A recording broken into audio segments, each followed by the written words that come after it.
Good morning, everybody. First of all, how are you? What a good-looking group. Thank you. I'm elated to be here. Thank you. I know it's a holiday for many of you, so thanks for taking the time. We just had a amazingly interesting and satisfactory meeting with the President and his team, for which President Trump, Secretary Rubio, and myself are unbelievably grateful for the speed, the thoughtfulness, the considered tone of a response to our suggestions. This is a very interesting time for Lebanon. It's a very interesting time in the region. And you covering all of the aspects of what's in this very difficult zip code know more than anything that there's an opportunity. There's an opportunity in the air.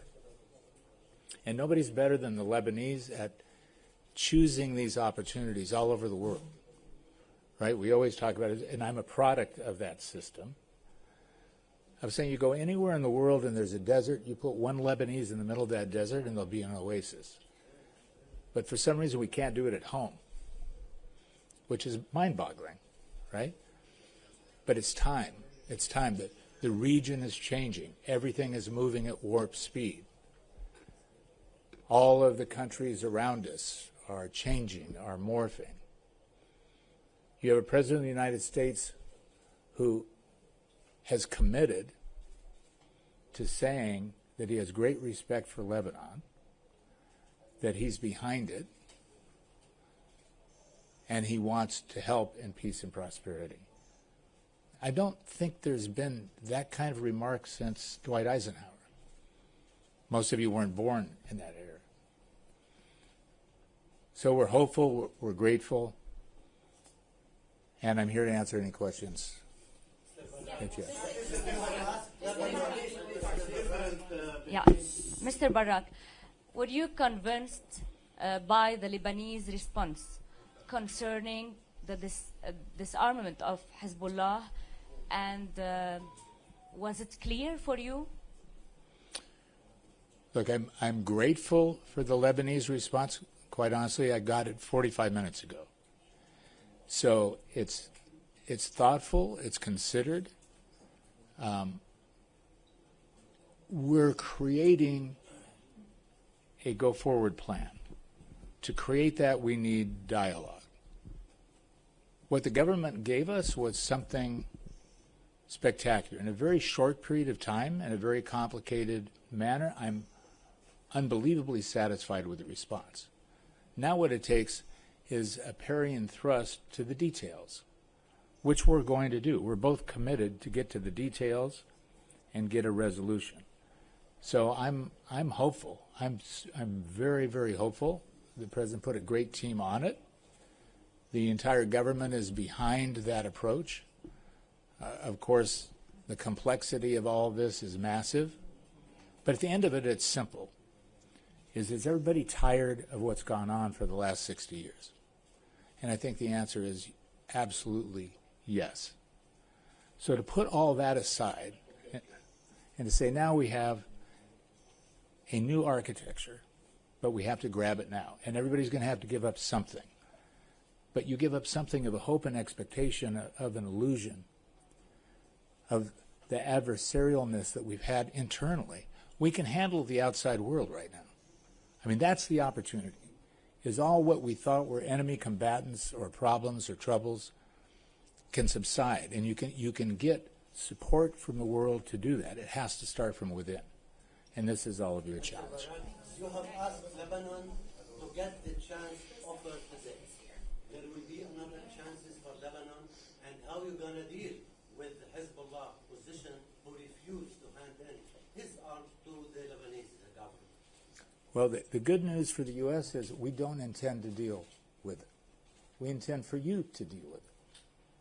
So this is not a situation of the United States coming in and saying, let us tell you we want regime change. Let us tell you we're unhappy with one of your largest political parties. Let us tell you that we're unhappy with the religious sectarianism that goes on in the country. None of that is true. What we're doing is saying, you want change, you change it, and we'll be there to support you. If you don't want change, it's no problem. The rest of the region is moving at Mach speed, and you will be left behind. Sadly, you will be left behind. And this is really the message. It's the message from Secretary Rubio. It's the message from President Trump. It's the message from the world. Is come on, get with it. You're the pearl of the Mediterranean. Before anybody, the world looked at Lebanon and said, this is the bridge between East and West. This is the most amazing and resilient people in the world. How can we not get it together? So it's not the U.S. who's dealing with the Hezbollah. It's not the U.S. who's dictating to you what to do. We're saying, you want to enable it? We'll help. Do you think they will? Please. Thank you. Yes. Layal Saad, Sky News Arabia. Following the agreement, the ceasefire agreement back in November, the U.S. failed to ensure Israel's commitment to the truth. What are the assurances you can offer this time to Lebanon? And are we possibly on the verge of a new war in case you are not able to take diplomatically what you want from Lebanon? And by you, I mean also your ally, Israel.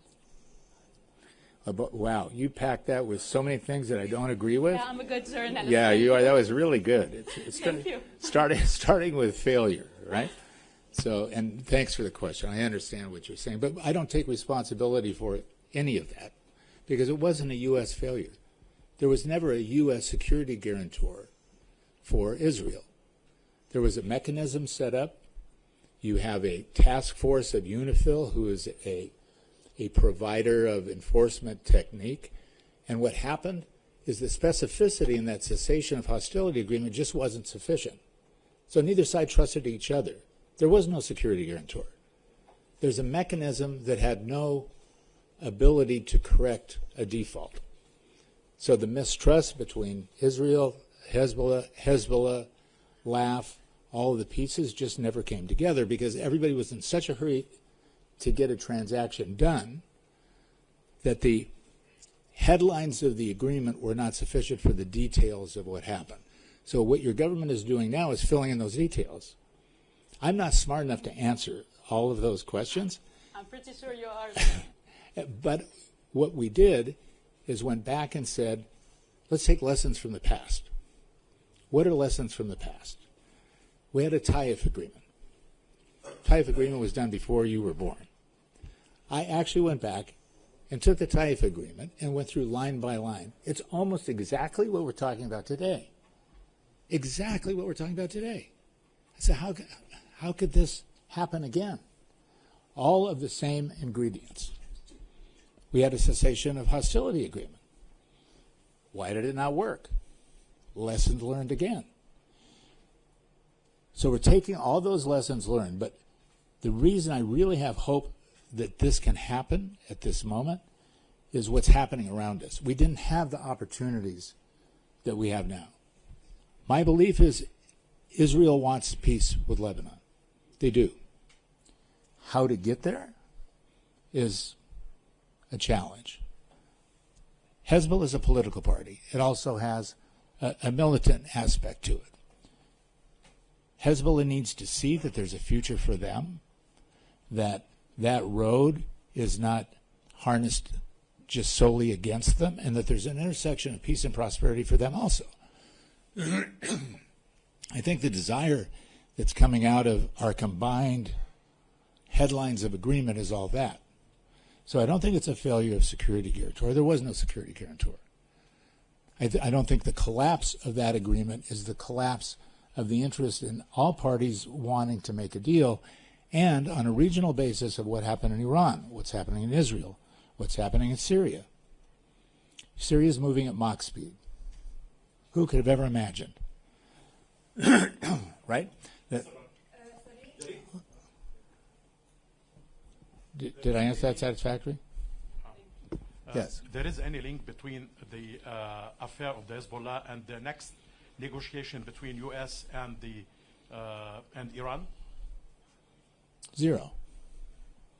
Are you asking, is there a connection between what we're doing here and the negotiation with Iran? No.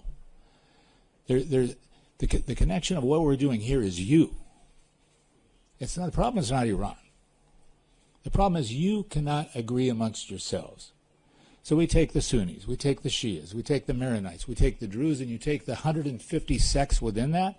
You have 19 different religions, and you start by saying we're religion first. Mr. Barrack. Mr. Barrack.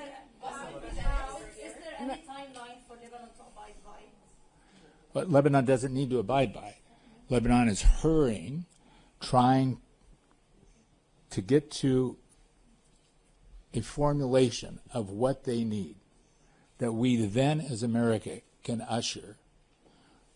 We brought with us today one of the senior people on the staff of the Senate Foreign Relations Committee for Senator Shaheen. Roy is here someplace. Here. Let me finish a statement. And you know, part of Lebanese hospitality is calm down. Take a breath. I'm not going anywhere. I'm happy to answer these questions. But give me a break. I'm not the enemy.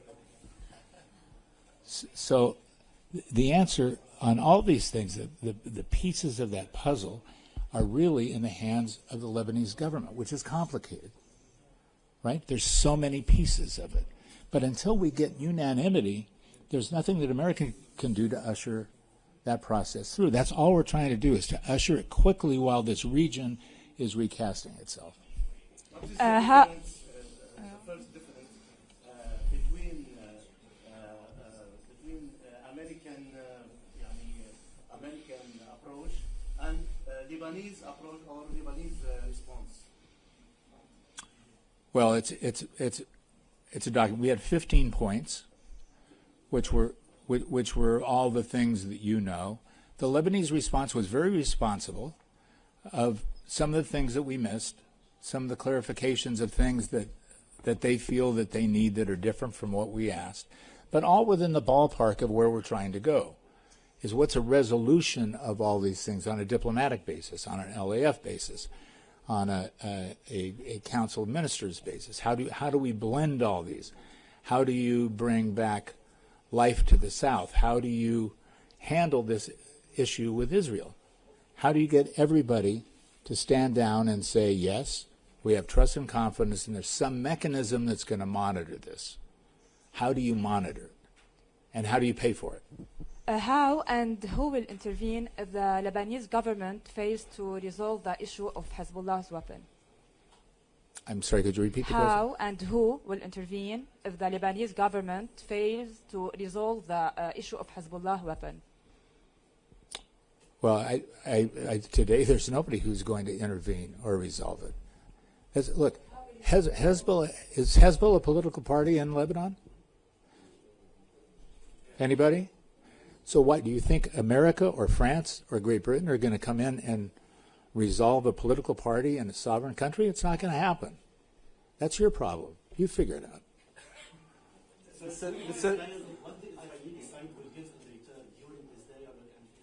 Could you slow down and take the microphone, please? The world wants to hear what you're saying. During this dialogue and this new era in the region, what the Israeli side will give in return to Lebanon? I think both countries are trying to give the same thing. The notion of a stand-down agreement, of the cessation of hostilities, and a road to peace. My honest feeling is the Israelis do not want war with Lebanon. They're not parasitic. They have no desire to take over Lebanon. They have respect for the same Levantine culture that we've all had. And it's been a nightmare on both sides for both countries. Everybody's tired of it. And you have an opportunity, thanks to the President of the United States, who had a heroic moment for Israel and what he did with Iran.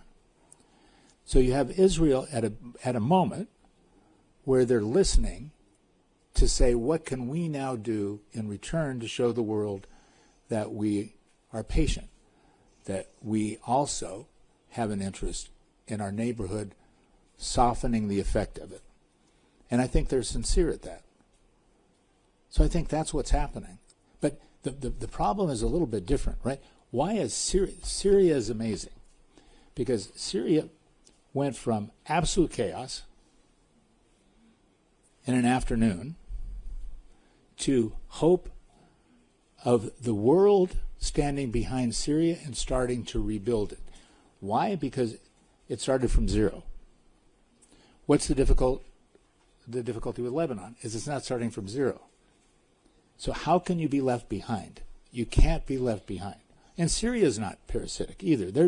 They're trying to rebuild. They don't have any of the things that you have. And how accurate is the information saying that Syria and Israel, the agreement between Syria and Israel is near? The dialogue has started between Syria and Israel, just as the dialogue needs to be reinvented by Lebanon. So everybody is rushing to a new definition without going to saying what was it in 67, what was it in 74, what was it in 93, what was the 82 agreement, right? All of these old agreements, what was UN 1707? All of these things have no bearing anymore. So everybody's rushing to try and get an understanding, a cessation of hostilities by agreeing on stand-down agreements. And that's happening at the pace that it needs to happen in Syria from a country who was at odds with Israel, just like Lebanon in the south. So it's a time. That's what I'm urging you to do, is put together the regrets of the past. You've all suffered enough. All families have been touched with the massacres of what have happened on both sides. It's time to end it, but we can't. America can't handle what's happening inside. We can help on the outside, but you all have to come to generosity of spirit yourselves. One more question. One more question. Yes, sir. Mr. Barrack, we have learned that amendments were added to the Lebanese response. What are these amendments, and what did you inform Mr. Aoun? The amendments are in 7 pieces of paper that I have not read. So we went through it quickly. We spoke about them. After we've had an opportunity to review them and go through them, you'll have a response undoubtedly from our great ambassador, who's sitting right here. I have no idea in detail what they are. One last question. Is Lebanon missing the opportunity to capitalize on the regional changes, or do we still have the chance to take the vote? So I'm going to give you a really honest answer, right? I have other things to do in my life. President Trump, for some reason, believes exactly what you're saying, that Lebanon still is the key to the region, can be the pearl of the Mediterranean, and graciously gave me the responsibility, not as a diplomat. You have one of the best diplomats in the world sitting here as an ambassador. I'm an event-driven diplomat. The event is, if Lebanon wants to do this, President Trump has sent us, along with Congress, and Congress is here. You know how the U.S. system works. The administration is on one side, Congress is usually on the other. You have both of us. So the opportunity is now, but it's really now. You can still be the leader. Look around you. Competitively, it was always that way.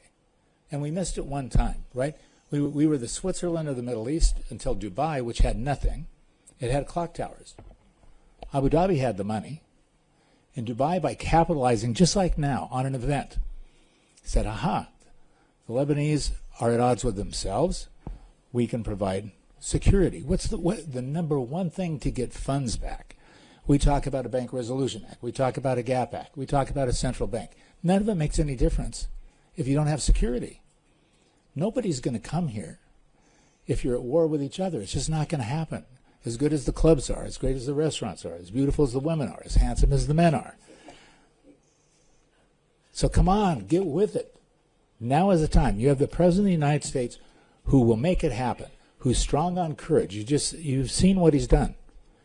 And he came out on national TV, television globally saying he sponsored Lebanon.